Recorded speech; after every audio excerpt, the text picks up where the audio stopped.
Welcome to the Communication Queens podcast for the visionary leaders, speakers, service providers, and podcasters who are looking to stand out sharing their story.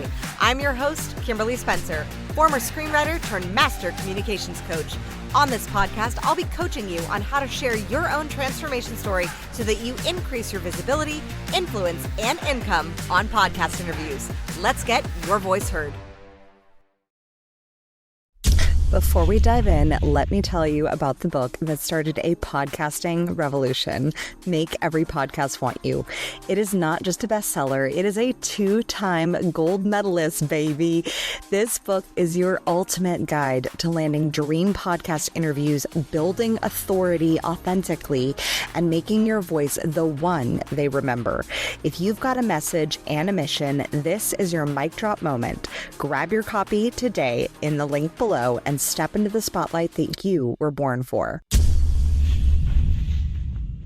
Trevor from the Who You Know podcast, I am so excited to have you here and sharing why podcasting. Yeah, podcasting is it's a networking superpower. I love it because I get to build relationships with some people that normally I wouldn't be able to reach. I'm sure you've had some people on your podcast over the years that, wow, I actually got to take an hour of their time. Like I got to do an interview with Grant Cardone, and this guy's a multi-billionaire, and I mean, he's just a real estate mogul. And anyway, I got to get in his space and his sphere. And since then, I was able to interview him, his wife, Elena, his daughter, Sabrina. Like I'm in the circle now. Like, you know what I mean? Yeah. And it's like, wow, through the power of a podcast that I'm able to build these solid relationships with people that are doing next level stuff. Right? 100%. Yeah. I mean, I just posted because I did a pre-call with a podcaster just to be a guest on her show. And as we started talking, she started kind of sharing. She was like, "Oh, you started out in Hollywood?" And I was like, "Yeah, I was a screenwriter. I had my first feature film produced." She's like, "Oh, I know these people and I know these people."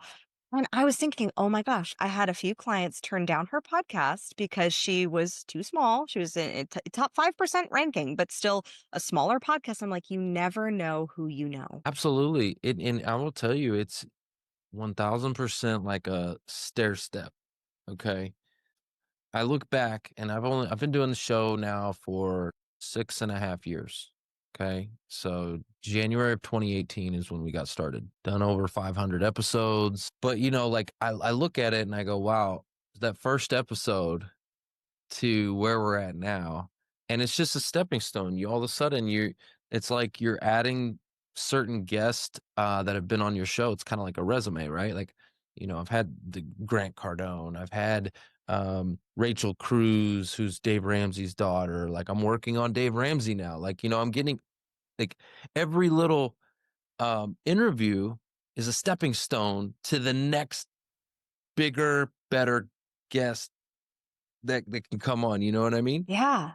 And so again, it's a networking superpower. And all of a sudden, when people see, they go, "Wow, you've had this person, this person, this person, this person." Yeah, I'll do it.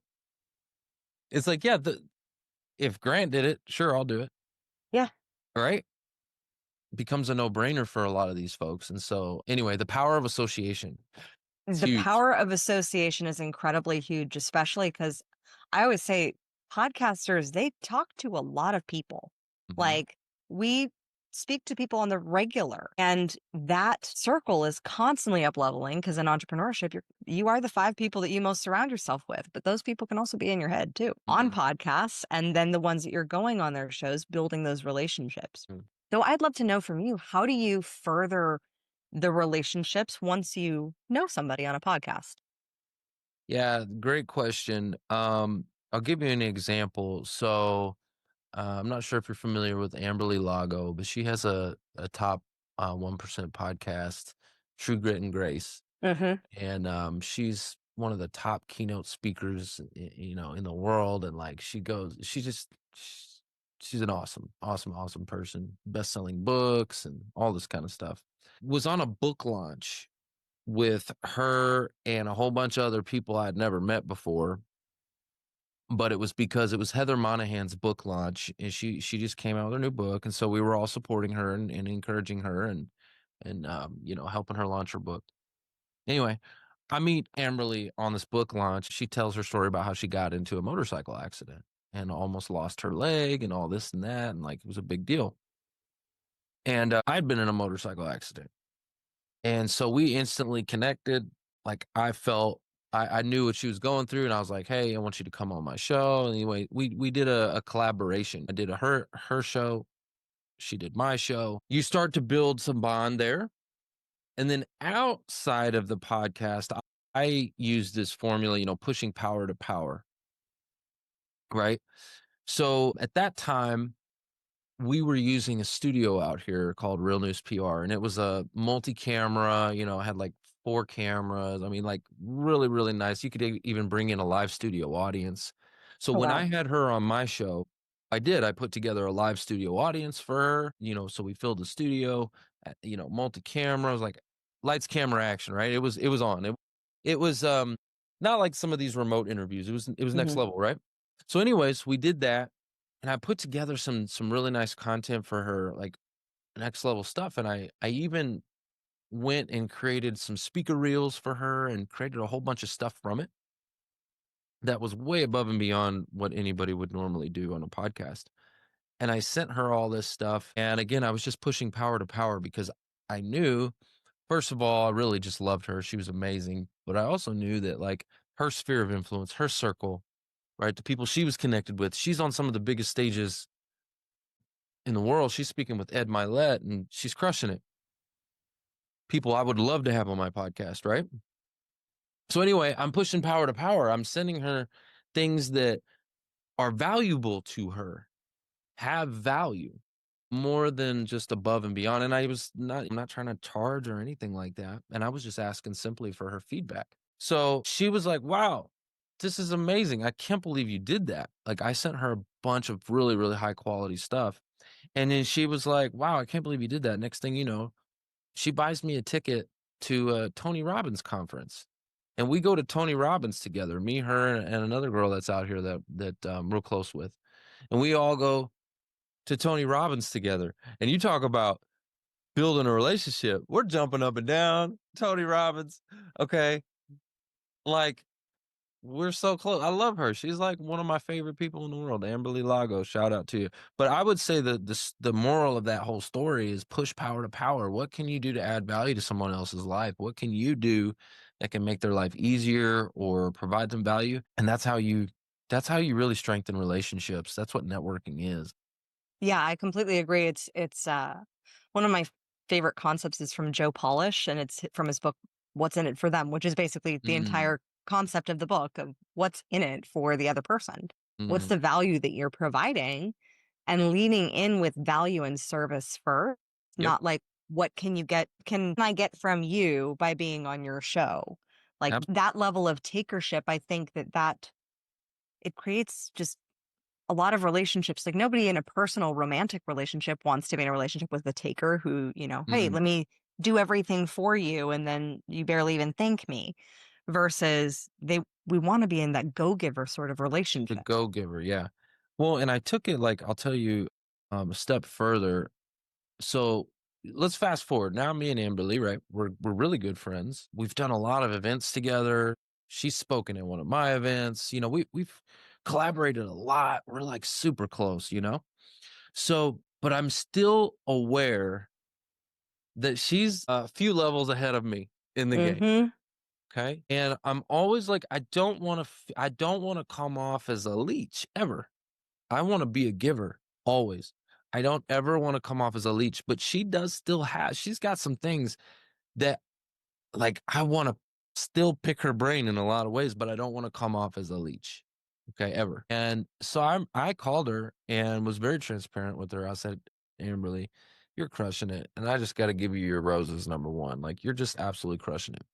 And I'm going to ask a favor. I need your help. There's some things that you're doing right now that like I want to be doing, and I know you have the blueprint. But at the same time, I don't want to be a taker. So I wanted to throw a creative spin on this so that it becomes a win-win. Would that be okay with you if I shared that with you. She was like, yeah, because I understand she's super busy right now. She's getting pulled in a million different directions. She's, when you become successful, like you get pulled in a million different directions. So everybody's wants to pick your brain, right? Everybody was. So I was like, well, let's do this. Why don't we have a podcast episode where it's an extra long one? Like we could do like a 2-hour episode. Okay. And like, I want you to coach me live. I want you to coach me, and we'll do a live studio audience, and I want you to coach me up, and I'm going to be a sponge so that I'm able to get the information I need, but you're also able to showcase your authority and your expertise and what you do in front of a live audience. And that content will be really good for you as well. Right. And I said, I'll pay for it. I'll pay for the studio time, all that stuff. Like, let's create a win-win. She loved it. She was like, absolutely. That sounds amazing. So, and this is after the relationship's already been formed and bonded and everything. I was still cautious of like, hey, you don't want to take advantage ever. Mm-hmm. Right. Yeah. So anyways, that's just another example of how you strengthen relationships. How can you figure out how to create win-wins for people? How can you figure out how to push value to people? And so just a couple of tips that I would give. Yeah, I think the win-win mindset is so crucial because when you go win-lose, everybody loses. And I've seen that with many podcasters and guests alike who treat a podcast interview like a transactional relationship versus one that can be transformational. And literally, it can up-level your entire circle. It can change your entire life from one interview because of who you know. So true. I will ask you. Can I ask you a question? Yeah. Yeah. Your show. So remote interviews like this can be more transactional. They can be. Especially when you're leveling up your guests, right? Like I'll give you an example. I just had Rachel Cruze on the show. That's Dave Ramsey's daughter. She's a high profile guest. There were gatekeepers along the way, the entire way, right? I get her on when it's time to record, and then that's it. Right? So what would you recommend in formulating and trying to formulate and strengthen a relationship with somebody when they got the gatekeepers and things like that? And it's a remote. Obviously, if it was in person, it's going to be a lot different. It's going to be a lot easier to strengthen that relationship with her. A lot of other things you can do in person, but through a remote interview like this, anything that you would recommend? Yeah, I mean, it comes down to building that trust. And also when you're on the interview, as I'm listening to what someone is saying, I'm thinking, oh, who do I know that where's a problem? Where's a pain point that maybe we can address on the interview? Or if I hear something that I'm like, oh, maybe this person could be a solution or a resource or a connection that could be of value, I then make that offer at the end to continue adding that value because I always end my podcast about 10, 15 minutes. I leave that space. It's scheduled, so it's still in the space, but I leave that 10, 15 minutes for a discussion of other ways that I can contribute to your success beyond the scope of the podcast. And if there's something that I fully feel and have like extracted from the interview, not in a form of, and this is, I want to be very clear with our listeners, this is not, because I've seen this done with podcasters, especially in the coaching industry, who then extract something manipulating and say, oh, I think you'd be great for my relationship resilience coaching or whatever thing you're selling because you've shared vulnerable, authentic stories on a show, which is gross. Like that's not what I'm talking about. Like sharing vulnerable, authentic stories is wonderful. Having it be manipulated at the end by the host to say, okay, let's see how I can add value by selling you my services. That's gross. But what I have seen is in that conversation of saying, hey, you mentioned that you were working on this project or this thing, and I know someone who's doing this. Would that be a valuable connection for me to make? Great. If yes, awesome. I always look to add value beyond the scope of the show. Yeah. Virtual, in person, whatever way possible, because that's what builds a relationship. Yeah, absolutely. I mean, you did it to me pre-interview, right? Yep. Behind the stage, you were like, "Hey, do you know this one person?" he does this compliance podcast network or whatever. Yeah, And Tom. I was like, no, never heard of that. But you were connecting dots. So you're a connector by nature. And It's that's like, not everybody's skill set. And I see that. It's a skill set and it's an asset. It's part of my genius zone. When me someone too. is not a connector by nature, how do you find that they best connect or that you can add value when they aren't naturally used to making those connections? It's such a great question. So if someone's not, if this isn't their natural thing, first of all, I wouldn't necessarily say it was mine either, but it's kind of a learned skill, right? It requires active listening. And if you can't be an active listener, oh, I think there's a whole lot of other problems that you got going on for you. But there are people out there that aren't. They're always like a step ahead trying to figure out where they're taking the conversation, and they're not in the moment listening. Uh, they're going to have a real challenge with that. They would probably, for that person, they're probably going to have to go back, rewind the conversation, and figure out where they can fit in and add some value. But I think that it's more important to do it on the spot, like you did earlier, right?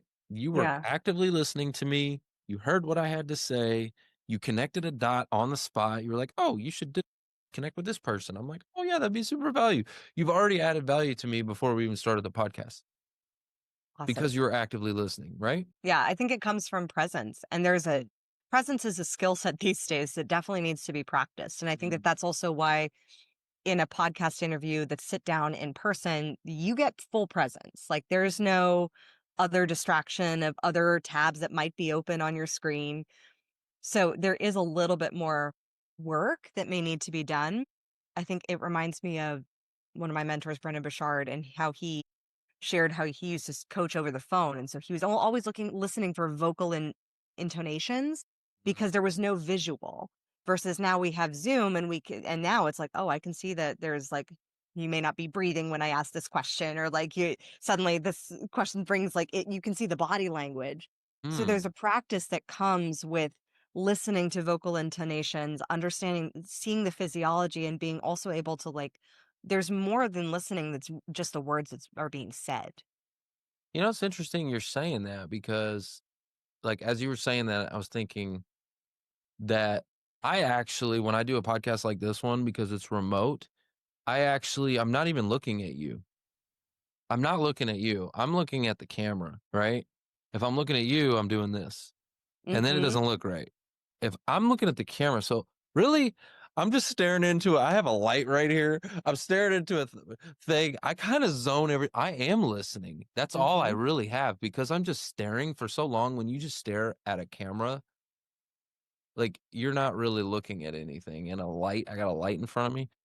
Yeah, I staring at a really bright have is light. my ear. This is all I really have. So I am just sitting here. I'm just listening, Yeah. right? Because Yeah, everything and else just kind of zones out. for me with my screen and how I have it situated, Shelby, who was on our podcast, she's the Zoom makeover queen. And she said, put the Zoom box or the recording box, the video box, right up at the top as close as you can to your camera. So you're not looking down, looking up, looking down, looking up, or if you're not, the person's face isn't super blown up so that you're looking into their eyes versus looking into the camera. So if you can just Yep. have that little differentiation between where the top of your head is and the camera is, there's less eye movement that can be distracting in reels, videos, etc. when you repurpose the episode. Yeah. See, I've got one of these, it's like a Canon, Canon K. I mean, this is like an actual camera over Yeah. here. So it sits up a little higher and anyways, but yeah, I get it. So I just look at the camera because I know I Yeah. need to make good eye contact with the camera and I can't, if I look at you in the screen, there's no way, even as high as I can move it up. Mhm. Yeah, it would be distracting. But definitely you gotta be actively listening. I think that's a super key important lesson. Just in business in general, like listen to what people are saying. And in networking, one of the things that I like to do is ask questions, get to know the person, what their wants, needs, goals, desires are, what they're trying to accomplish in life, in their business, in their relationships. Like, and then figure out how can I make this person's life easier, smoother? How can I could you create a system for them? Something. I'm not saying you go super out of your way, but even just the fact that you tried to help someone, like, it doesn't matter if you actually do or not. That's the thing that I think a lot of people miss. I hear this all the time. Well, I don't know how to help. I don't know. What could I do? It's like, you missed the whole point. Did you try? Did you ask Yeah. questions? Like, let's say, for instance, you were talking to me at the beginning of the show and you were asking me, what would help me, what if there's anything I would like to promote or anything I'd like to discuss, blah, blah, blah. And I told you about this course that I'm creating, and you connected a dot. As soon as I said it, you were like, hey, you need to talk to this guy. He's got the Compliance Podcast Network. Well, let's just say that introduction was an absolute flop and it didn't make sense, but you tried, right? You have still added value to me. Just the fact that you tried to help me adds value. It doesn't matter if all panned out and the stars aligned and all of a sudden me and him have this amazing thing going on. Like, that's irrelevant. The fact that you thought, you were listening, and you tried to connect a dot means the world to me. You tried to help me. You see what I'm saying? So the result is secondary, Yeah. right? The primary thing is just that focus of service. Mm. Yep. When asking questions, because I've seen this in other mediums, especially as a business professional, when does it cross over from asking questions to be of service to being sales probing? Oh, oh my gosh. It's just gotta be natural. It's gotta be natural. So, I love that you asked that question because I remember going to a meeting and, this woman there, she knew who I was. She had been following my content and all that kind of stuff. When I got there, she was like, "Hey, Trevor." Like, she knew who I was. I didn't know who she was. She knew who I, no, knew who I was. Cool. And that's kind of flattering at first, Oh, thank you. All right. But then it became like over the top. She asked me over and over and over and over and over how she could help me. What could she do for me? How could I help you? How could I add value to you? How could I? And I was like, I had to stop her at a certain point. I said, look, I know somebody is teaching you this. I appreciate it. Add value. You're trying to network, you're trying to push, add value. I get it. But it's got to be natural. You're pushing it too much. And I was like, Hmm. I don't know you at all. So I don't know how you could add value to me. You keep asking me, how can I help you? I'm like, I don't know. I don't know. Right? If I knew anything about you, maybe I could tell you, but I don't know you. So you just keep asking this question, and it's like you're starting. I hate to say it this way, you're starting to get on my nerves a little bit. Like, it's really ugh. Yeah. Like, and I tried to be really, like, careful of how I was saying it to her, but because I didn't want to be a jerk, but I Yeah. was also trying to, like, say, hey, look, the way you're coming off is just like, I know what you're trying to do. You're trying to build a relationship with me, which that's great. But let's do that naturally, you know? Yeah. I think of podcast interviews and sales very much like dating, Mhm. where when it's Yes. went on this date once years ago, way before my husband. And the guy, I swear, every hour, maybe 30 minutes, was asking me, we're having fun, right? Like we went to a Ugh, theme park and he was like, we're having fun, right? And I'm like, oh my God, I feel like really pressured. No, I'm not having fun. I feel very pressured to have fun now. And it was that constant sort of need. And I think of that when you say, like, oh, somebody constantly asking, am I adding value? Like, how can I add value? What if we just, we're human and right. had a conversation? Yeah, what if I liked you? Like, what if you said some things and I laughed and I was like, this person's funny, and we had a dialogue, and I'm like, I think this person's cool. That would add value too. Just being like an awesome person can add value. You don't have to necessarily, like, give somebody something. You know what I'm saying? Like, you can make them smile. That's adding value. I don't think people realize this stuff.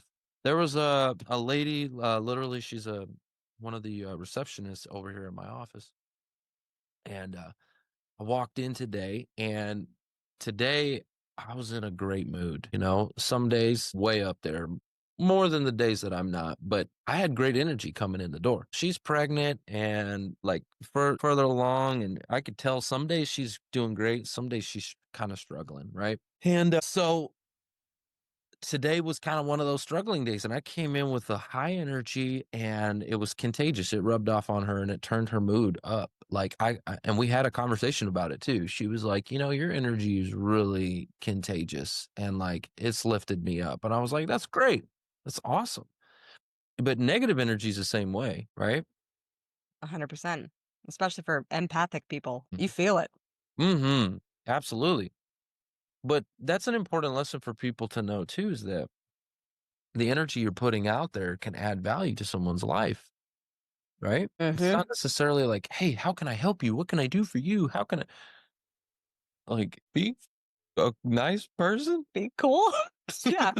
I learned that from a client of mine in my first business. I was teaching Pilates, and he said he was a Jewish man. He had lost a lot of his family in the Holocaust, and he said, "You know, Mm, Kim, I learned from my father that you could change the world with a smile. mm, Imagine if just a few people had smiled at some pretty bad people a few a few more times." And I was like, "Wow, you really can." With just being able to bring that joy and mm. bring it an energy of presence and care about Yes. someone else's life.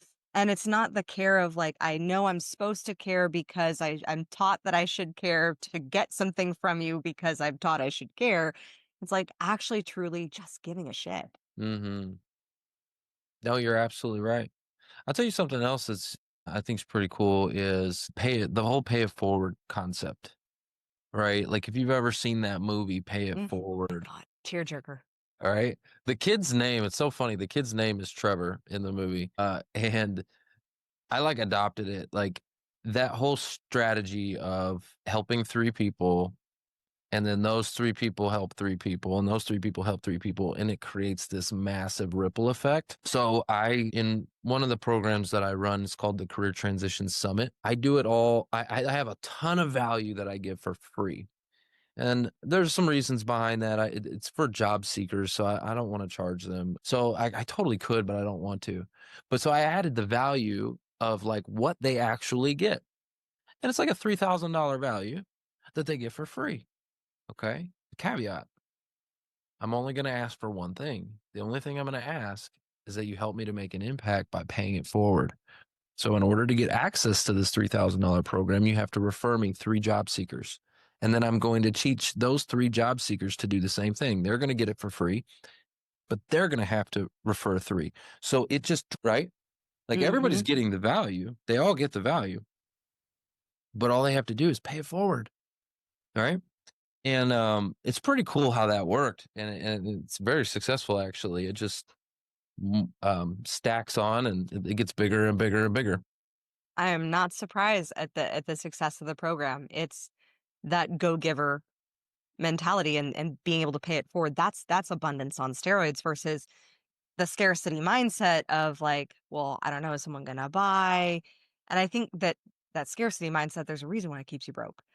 Mm, So versus the abundance mindset of the giver, when you have more than enough, when you're overflowing, there's always more to be given. I have a thing in my company that I've practiced for years called karmic connections, where I just every day I'll make 1 to 3 just random connection emails just because I can.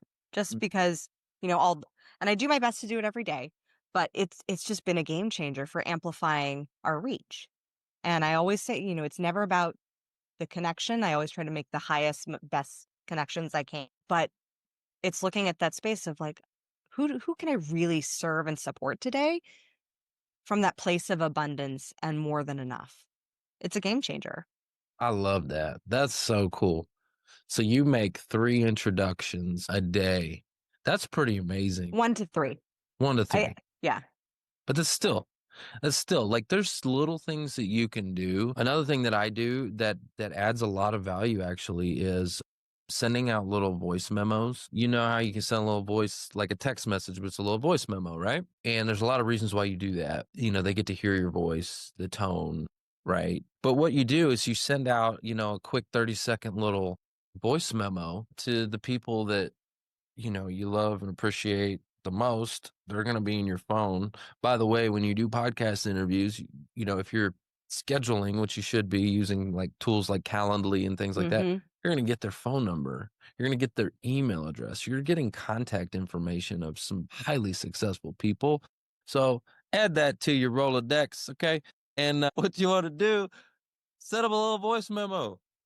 Yeah. No, and just tell them how much you appreciate them and say, hey, listen, no reason to hit me back. I just wanted to tell you thank you so much for your time and all the wisdom and all of those mic drop moments you left on the show.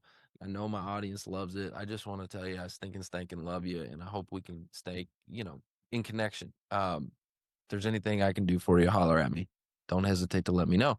And you say that in a little voice memo, and you'd be shocked at the type of responses you'll get back. And Mm-hmm. yeah, it's pretty powerful too. It's Yeah, the and little things. it is the little things. And I think sometimes people have this perception that the bigger you are, the less problems you have. Like, I'm like, no, the bigger you get, like, you're going to have more problems, like problems that most people at a different level would be like, oh my God, you're dealing with what? So the perception that problems magically disappear the more successful and visible you become is ridiculous because, I mean, just go look at a comment thread of somebody's post. Mm, You'll see the feedback and the negative Nellies and the people attacking them and how they learn to cultivate this presence and show up regardless.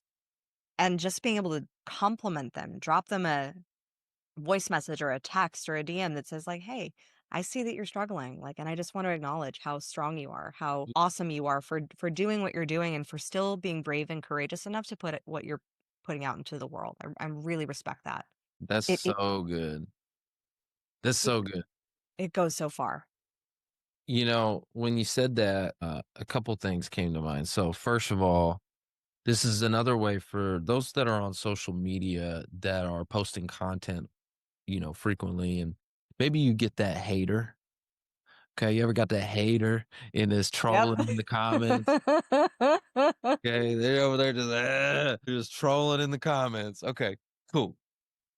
Well, hurt people, right? Hurt people. So when somebody's going, they're hurting and they're hurting for attention. There's something going on in their life. Whatever your post was about, it just triggered them. Okay.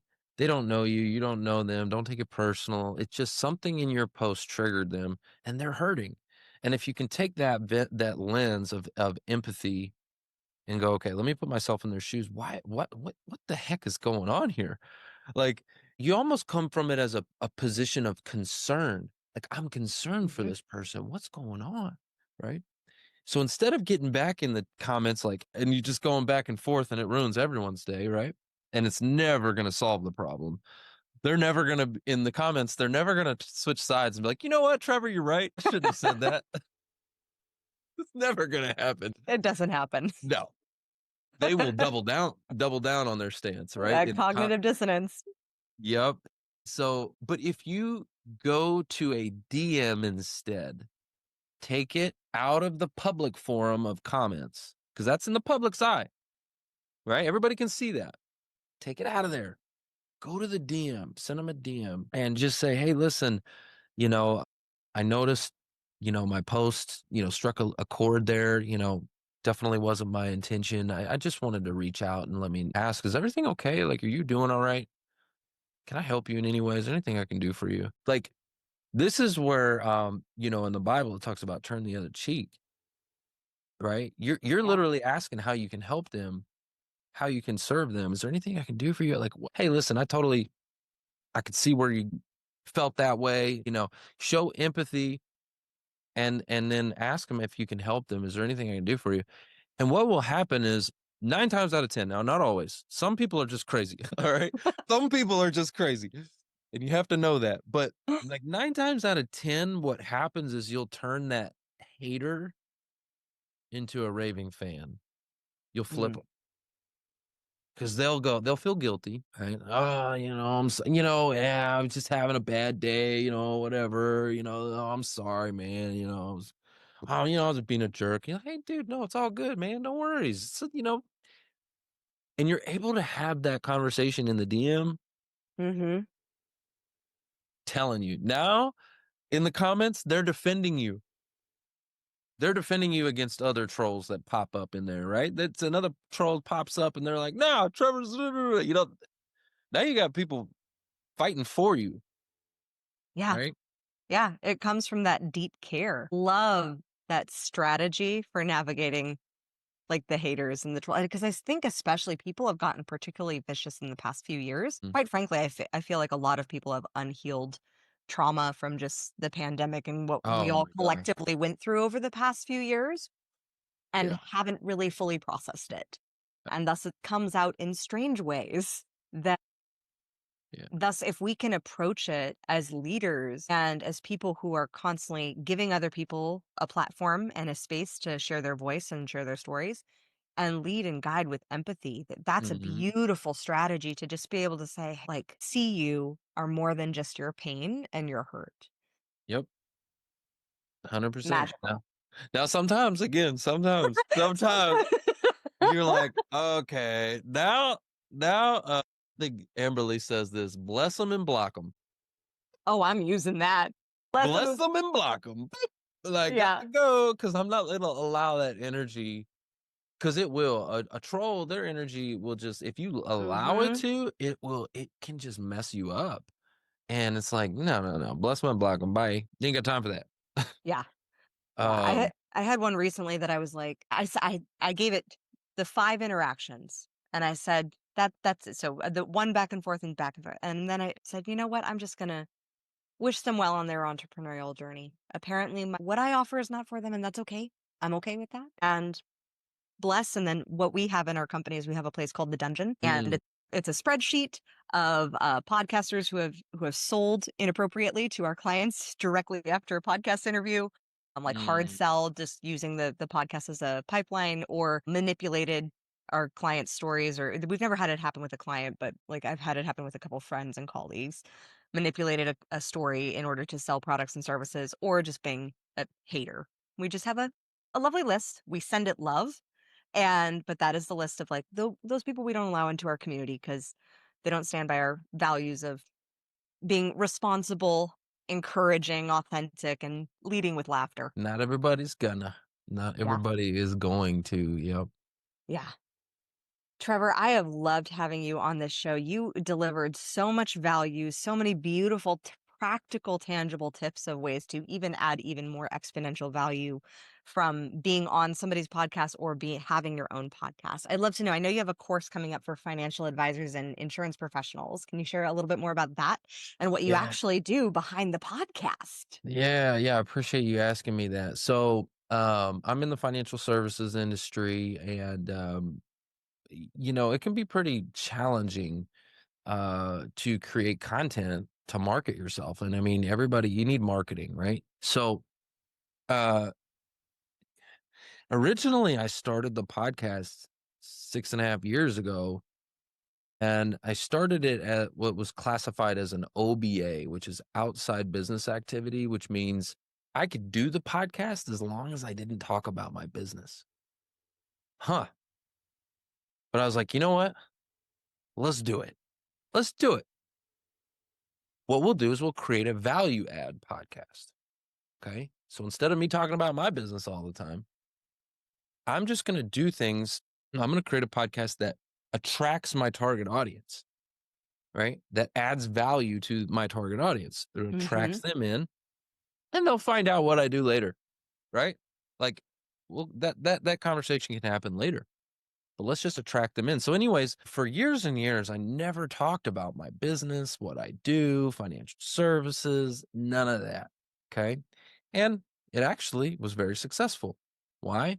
Because I was attracting my target audience. Well, it created a little bit of an issue for me too, a branding issue.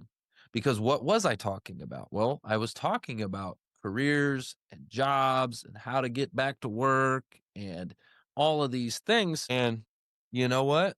Your focus becomes your reality. I actually became a career strategist through that process. The world started recognizing me as a career strategist because of the strategies I was, teaching.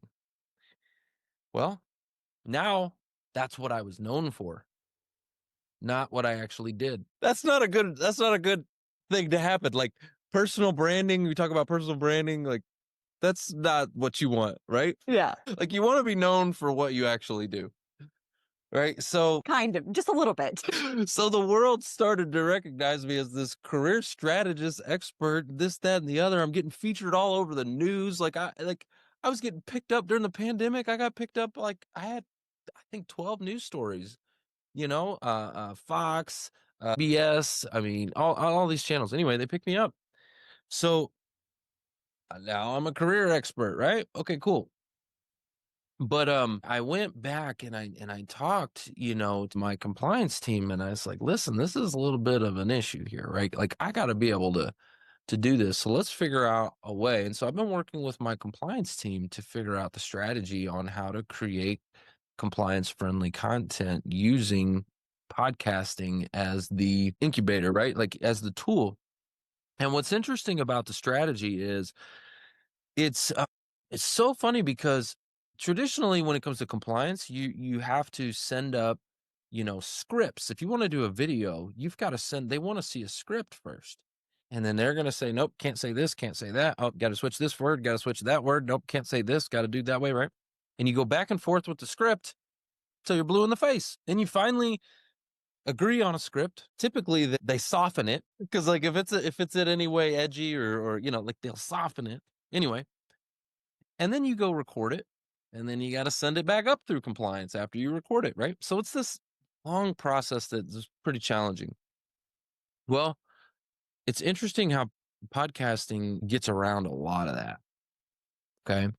Because this process is me and you can have a fluid conversation or even a solo episode where I'm just talking and teaching a subject, right? And I'm speaking naturally. And then with the new AI tools that are out here, all I've got to do is I take that long form video and I transcribe it into text. I take that text and send that transcription up to compliance. And they're going to say, hey, I don't like this and I don't like that. And I'm like, okay, cool.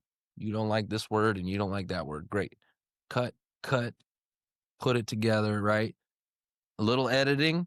And now I've got, let's just say it was a 60-minute podcast. And let's say they chopped out 10 minutes of it. Now I got 50 minutes of solid content. Now I can create all the clips. Now I can create all the quote cards. Now I can create the articles and you name it. I still have a ton of content I can roll with, right? And so creating that content machine compliance friendly, because everything that after we cut out 10% of it, the rest of it's gold ready to go.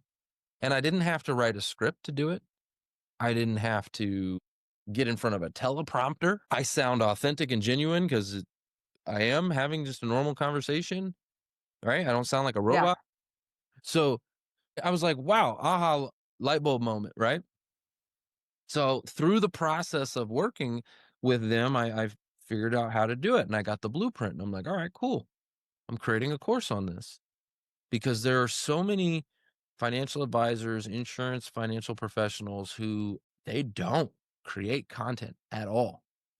They don't market their business. And I'm like, how do you have a business if you can't market it? Yeah.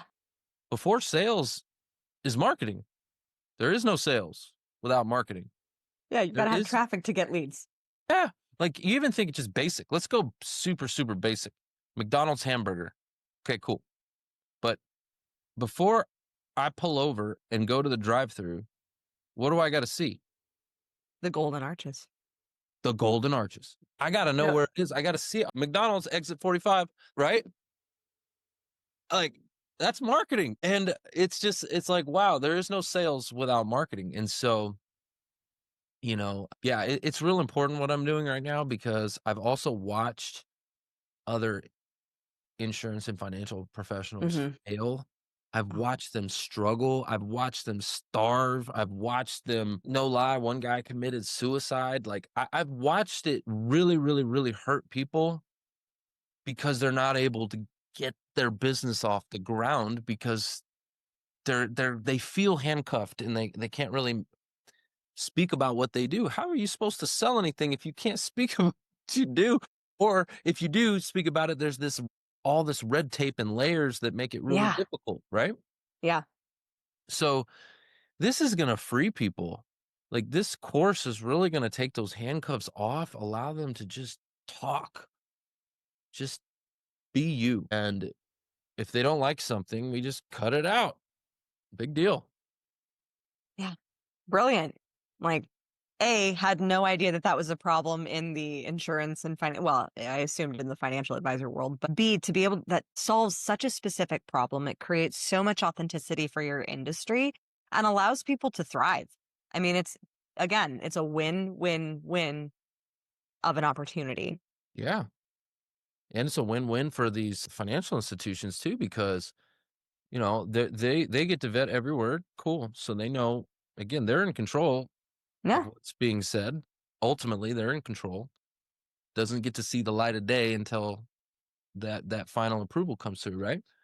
But so they're in control. It allows their field force to go out there and market themselves, which is ultimately going to drive more business and more revenue for the company. So it's a win for them too. And Yeah. it's all compliance friendly. It is a win-win-win. Like, everybody wins in this scenario. So, yeah, I'm excited about it. I've been in the process of creating it, and it's supposed to launch in December. I'm working with Thrive Courses. I don't know if you're familiar with them. Yeah. Yep, working with them right now and going through their process to create it, because that's another thing. Like, I've gone through hell and back creating. I've created another course in the past, and like, you're trying to learn it all, and like, creating a course is like creating a whole nother business. There's so Yeah. much to it. Yeah.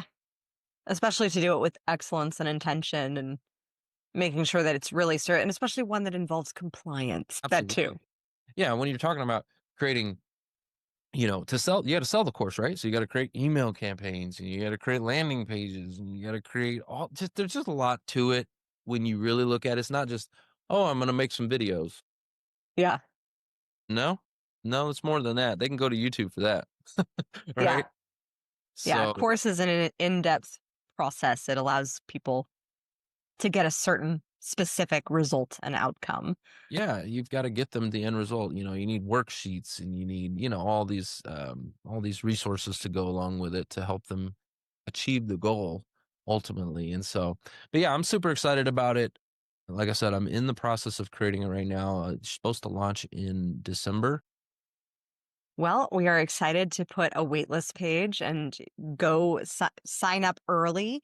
And if you're in the financial advisor or insurance profession, and because as you have seen from this interview, Trevor truly cares and delivers with heart, value, and is constantly thinking of ways to add value and be of service. And I really admire that about you, Trevor, like very much so, in your heart to just serve others, not only with a smile, but also with practical, tangible strategies that can actually help them improve their lives.